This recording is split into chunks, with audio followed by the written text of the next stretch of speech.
Welcome back to the party. I'm your host, Cinnabon's Ox Handler. I figured out how to play Us and Them recently, and it tickled my funny bone such that I wanted to share it with you. But before anyone tickles anybody's anything, I hope you don't mind if I take just a moment to thank the following people for signing up for the Patreon supporter of the Cause Club: Uncle Cotty, Tamara O'Halloran, and Matthew Shiabor. Folks, thank you very, very much for your support.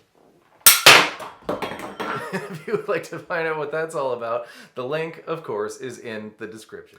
All right, first I'm going to show you these delicious chords, and then I'm going to explain what they are. Take your pointer finger and put it on E and B5. Ring finger goes on G7. Here's your plucking pattern. D, G, B, G, E, B, G, B. You're going to do that twice, and we're going to call doing it twice one measure. So once, twice. The next chord is this exact shape, but 2 frets higher, same exact plucking pattern. Once, twice. The third chord is excellent. It's E9, B10, G10.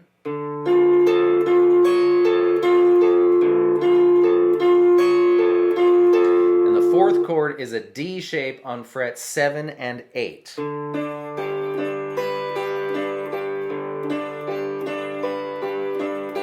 There's a fifth measure in this phrase. It kind of makes it feel like you're in a holding pattern before it repeats, and that's very unusual to have 5 measures in a phrase. The fifth chord is the first chord, but we're going to do it at the end and then again at the beginning when we repeat. So the fifth measure, twice, and repeat.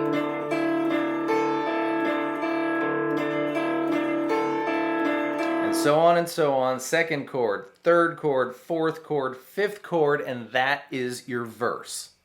Let's move on to the chorus, and we'll loop back for that conversation about those chords. I fear it's about to get long-winded in here. So you're on your fifth measure, the last chord of the verse, and if you want to do the walk down, it's going to be open D, A4, which is the same thing as going A5, A4, but you've got that open D string locked and loaded when you're on this chord, so you might as well take advantage of it.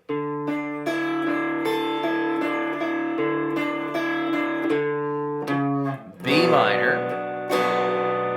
another B minor. There's a walk here too if you want. It's going to be A string, 2, open into G if you want, or I'm going to play G major 7, and the reason is I find it very difficult to sing F sharp, which is the note that the singy singers are singing when we hit that chord, while playing G, because you've got that prominent high G note 1/2 step away from the note you're supposed to be singing, and it screws with my earball. So you play G if you want, or G major 7 is going to be just lose your pinky finger and put your pointer finger on E2.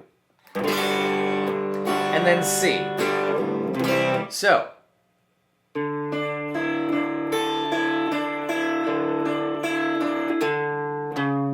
minor, B minor, here's a walk, G major 7 or G, and then C. You won't do the first walk when you repeat because we're not coming from D, so it doesn't make any sense. But you can do this one.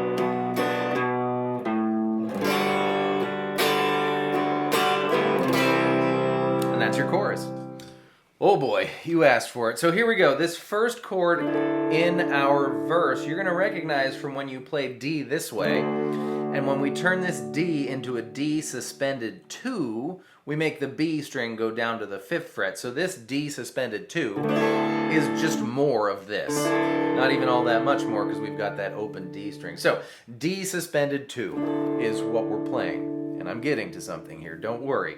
Then for that second shape, we've got some notes to think about. We've got D, and we've got E, that is D's 2 or 9. We've got F sharp, that's a note that belongs, it's D's major 3rd. And then we've got a B, which is D's 6. So this chord is called D6-9. The next one is completely fascinating. This is, believe it or not, a D shape. When you play D, we've got some more notes to think about. We've got the 5th note of the D major scale, A on the G string, we've got the root, D, on the B string, and we've got the major third, as I said, F sharp, on the E string. So if we take this shape and make it that shape, now you see it's a D shape. We've just sharped the fifth. We've augmented our D shape. Also, if you notice, the B string is the root note of a D shape anywhere you put it. So if you put your D shape here, all you gotta know is what note your B string is, and that's the chord that you're playing. B, B flat, A. This is an A. This is an A augmented. The open D string makes it a sus4 as well. So I think it's the first chord of Oh Darlin'. Anyways, then we move to D shape on here, 7 and 8. And as we said, all we have to know is what note that is when we know what chord we're playing. And of course, we knew this was A flat, G. So this is just straight up a G chord. And then we're back to D suspended 2. So if you have two guitar players in your troupe, there's no reason for both of you to be doing the same thing. In fact, that's against all the laws of nature. So you might want to play those chords that we just figured out what they are, but you know, kind of down here so that you have more sonic range. D suspended 2 is take your middle finger off your D chord. You can strum, you can kind of strummy, plucky strum, whatever you want. But our D6-9, I'm going to put the B in the bass. I thought this voicing sounded the nicest. It's A2, G2, and strum from your A string down.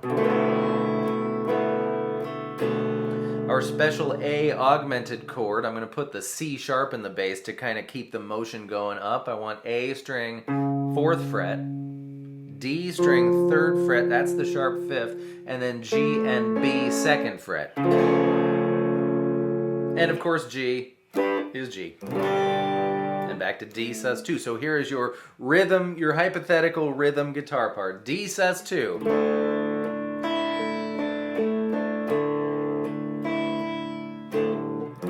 D6-9. A augmented.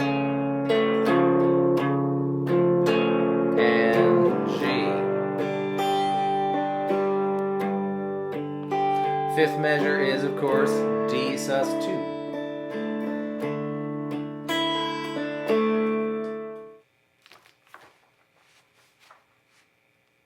Camel racing.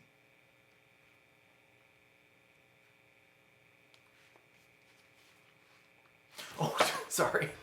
Thank you so much for being here. That's all I have to say about that. So go forth and do that, and I will see you next time with more stuff.